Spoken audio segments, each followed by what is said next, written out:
23 वो लोग जिनको झूठे केस डालकर जेल में डाल दिया गया था, शराब घोटाला उसका नाम देकर, ताकि आम आदमी पार्टी को रोका जा सके। आम आदमी पार्टी जो पूरे देश में फैलती जा रही है उसको रोका जा सके। आज उसका फैसला आया है और सबको बरी कर दिया गया है। सच का सूरज निकला है। रात अगर लंबी हो जाए इसका मतलब ये नहीं कि सूरज मर गया। सूरज निकलता है, सच का सूरज हमेशा निकलता है। तो मैं बधाई देना चाहूंगा उन लोगों को जिन्होंने दुआएं की, क्योंकि दुआओं का असर होता है, जिन्होंने मन्नतें मांगी, और उन लोगों को बहुत बहुत बधाई देना चाहूंगा जो देश में ईमानदार राजनीति के समर्थक हैं। आज कोर्ट ने फैसला सुनाया तो उसके बाद सीबीआई की कार्यशैली पर क्वेश्चन मार्क उठने लगे हैं। क्या आकाओं के कहने पर किसी को भी अंदर कर देते हैं? इलेक्शन के समय किसी को भी अंदर कर दो। हमारी पूरी आम आदमी पार्टी की डिसीजन मेकिंग टीम को अंदर कर दिया गया ताकि वो दिल्ली की इलेक्शन को अच्छे तरीके से ना लड़ सकें। दिल्ली जीतनी है। ऐसे सत्ता जो है मिल तो जाएगी लेकिन ज्यादा देर रहेगी नहीं। ऐसे एक ना एक दिन तो सच बाहर आ ही जाता है। हुकूमत वो करते हैं जिनका दिलों पर राज होता है। यूं कहने को तो मुर्गे के सर पे भी ताज होता है। अरविंद केजरीवाल लोगों के दिलों पर राज करते हैं, इसीलिए लोग उनके साथ हैं। चाहे गुजरात, चाहे पंजाब, चाहे गोवा, मध्य प्रदेश, जहां भी जाते हैं लोग अरविंद केजरीवाल को देखने आते हैं, सुनने आते हैं, क्योंकि वो सच बोलता है। और हमने कोई पार्टी पैसे कमाने के लिए नहीं बनाई थी। हम लोग तो पहले ही अपने अपने प्रोफेशन में अच्छे पैसे कमा रहे थे, अपने घर की जो रोटी खा रहे थे, कमाई कर रहे थे। अरविंद केजरीवाल इनकम टैक्स के ज्वाइंट कमिश्नर थे, उनकी धर्मपत्नी इनकम टैक्स की ज्वाइंट कमिश्नर थी। मैं एक आर्टिस्ट था, फेमस आर्टिस्ट था, बॉलीवुड में था मैं। मनीष सिसोदिया पत्रकार थे। हम तो बहुत बड़ी अच्छे तरीके से अपना घर चला रहे थे। हमें क्या लेना देना था राजनीति से, ये इल्जामों से, ये फालतू की आलोचना से। लेकिन देश के लिए हमारा फर्ज बनता है कि कोई तो विरोध करे ना इनका। ये तो मिलकर खेल रहे थे। बीजेपी जो है वो मिलकर खेल रही थी। दो पार्टियों का राज चल रहा था। 5 साल वो, 5 साल वो, 5 साल मैं, 5 साल तू, ऐसे चल रहा था। अब तीसरे को नहीं आना देना चाहते थे। जो भी इस देश में जो भी भ्रष्ट सिस्टम को बदलने की बात करेगा तो उसको ऐसी यातनाएं झेलनी पड़ेंगी, क्योंकि उस भ्रष्ट सिस्टम के जो बेनिफिशियरी होते हैं, जो उससे फायदा उठाते हैं, वो बाउंस बैक करते हैं। कैसे कैसे सिस्टम बदल दोगे जी? अंदर कर दो इनको, चलो जीत गए जीत गए।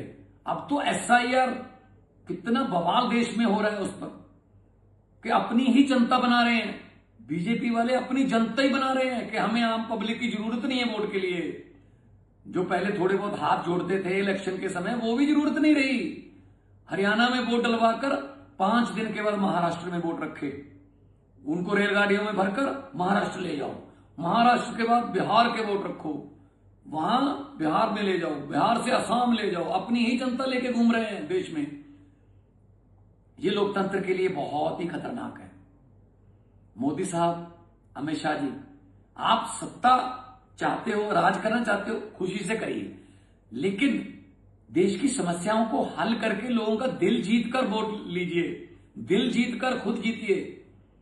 बिजली की समस्या पूरे देश की, बेरोजगारी पूरे देश की सबसे बड़ी समस्या, गरीबी, महंगाई, शिक्षा, स्कूलों का बुरा हाल है, सड़कें, इंफ्रास्ट्रक्चर, उसकी कोई बात नहीं करता। आप लोग नफरत की, धर्म की, और इसकी पार्टी तोड़ दो, इसका निशान ले लो, इसकी पार्टी का निशान फ्रीज कर दो, चुनाव चिन्ह छीन लो, पहले इल्जाम लगा दो 17,000 करोड़ का, फिर उसके बाद उस बंदे को डिप्टी सीएम बना दो। अपनी जो वॉशिंग मशीन है उसमें धुल गया वो, अब ठीक हो गया है। मतलब हद है। ऐसे विश्व गुरु बनोगे क्या? अरविंद केजरीवाल कट्टर ईमानदार बंदा है। हम लोगों ने अपने करियर छोड़े हैं सर, अच्छे भले चलते करियर छोड़े हैं। जेल जाने के लिए हम तैयार हैं, कोई ऐसी बात नहीं है। हम वो पत्ते नहीं जो शाख से टूटकर गिर जाएंगे, हम वो पत्ते नहीं जो शाख से टूटकर गिर जाएंगे। आंधियों को कह दो अपनी औकात में रहें। हम लोग देश के लिए लड़ रहे हैं सर। हम लोगों को देश चाहिए नंबर 1। ये घोटाला नंबर 1, ये इधर की तिकड़मबाजी वो ये नहीं चाहिए हमें। शहीद आजम भगत सिंह को कभी भी चिंता नहीं थी इस बात की कि आजादी आएगी या नहीं, आजादी मिलेगी या नहीं, लेकिन उनको इस बात की बहुत चिंता थी कि आजादी के बाद देश कौन से हाथों में जाएगा, और उनकी चिंता बिल्कुल सही साबित हुई है। भगत सिंह ने अपनी एक चिट्ठी में लिखा था, जो चिट्ठियां भगत सिंह की चिट्ठियों की किताब है, उसमें लिखा था कि इश्क करना सबका पैदाइशी हक है, क्यों ना इस बार वतन की सरजमी को महबूब बना लिया जाए। वतन की सरजमी को महबूब मानने वाले उन लोगों की आत्माएं तड़प रही होंगी जब वो देख रहे होंगे कि ये आजादी है, ये आजादी मिली है हमें।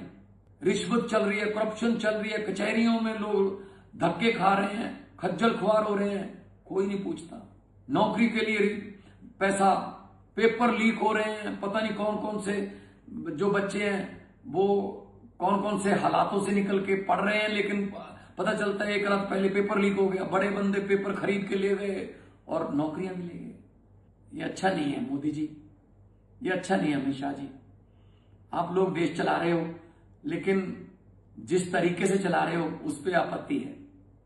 आप दबंगई तरीके से देश को चला रहे हो, डेमोक्रेटर बन गए हो आप, डेमोक्रेटिक तरीके से चुने हुए डिक्टेटर। ये अच्छा नहीं है। लंबे सफर को मीलों में मत बांटिए, कौम को कबीलों में मत बांटिए। एक बहता दरिया है मेरा भारत देश, इसको नदियों और झीलों में मत बांटिए। नफरत, धर्म, जाति मत बांटिए प्लीज। बड़ा देश है, एक गुलदस्ता है देश। गुलदस्ते में हर रंग का फूल होना चाहिए, हर फूल की अपनी सुगंध होनी चाहिए। आप चाहते हो गुलदस्ते में सिर्फ एक ही रंग के फूल हो? गुलदस्ते में अगर एक ही रंग के फूल हो तो ज्यादा देर उसको देखा नहीं जा सकता सर, मन ऊब जाता है। डेमोक्रेटिक राइट है, आप भी लड़िए, हम भी लड़ेंगे। आप अपना काम बताइए, हम अपना काम बताइए। दिल्ली में 30,000 करोड़ का बजट था जब अरविंद केजरीवाल जी ने सरकार संभाली। तो जब तक 2025 में आप आए तब तक 66,000 करोड़ का बजट हो चुका था।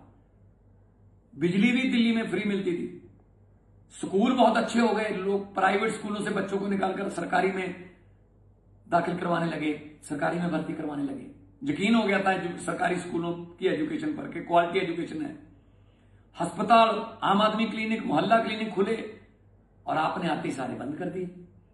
कि ये कौन आ गया भाई अरविंद केजरीवाल, जो लोगों को उनके हक बता रहा है, जो लोगों को उनके अधिकारों के बारे में बता रहा है, अवगत करा रहा है, उनको जानू करवा रहा है, इसको अंदर करो। और आज सीबीआई का पूरा कच्चा चिट्ठा सामने आ गया और जज साहब ने कहा कि उन अफसरों पर भी कार्रवाई करो जिन्होंने ऐसा केस बनाया, जो बिल्कुल टिक भी नहीं पाया। सो मोदी साहब, आज अरविंद केजरीवाल के जो आंसू निकले हैं वो देश के लिए निकले हैं, वो खुद के लिए नहीं निकले। वो इस देश की बद से बदतर होती जा रही हालत पर निकले हैं। हम इमोशनल बंदे हैं, हम पत्थर दिल नहीं है, लेकिन जब आप ऐसे करते हो किसी के साथ जो सच्चा बंदा हो और उसके साथ आप ऐसे जब जबरदस्ती जुल्म करते हो तो फिर दुख होता है। कई बंदे ऐसे भी कोर्टों ने बरी किए हैं जिन पर आपने ऐसे झूठे केस डाले कि वो 10-10 साल जेल में रह के आए हैं, 8 साल जेल में रह के आए। क्या बरी होने के बाद उनके वो 8 साल आप जिंदगी के वापस दे दोगे, उनकी जिंदगी रिवाइंड कर दोगे? ये तरीका अच्छा नहीं है कि इलेक्शन के आसपास जाके बड़े नेताओं को अंदर कर दो, वो बेल के चक्कर में 4-5 महीने निकल जाएंगे, इतने में इलेक्शन निकल जाएगी, हम जीत जाएंगे। डबल इंजन, ट्रिपल इंजन, पता नहीं कौन से इंजन। एक ही इंजन चाहिए देश को, वो है देशभक्ति का इंजन। भगत सिंह हमारे इंजन के पुर्जे हैं। तो मैं आज अरविंद केजरीवाल साहब को बहुत बहुत बधाई देता हूं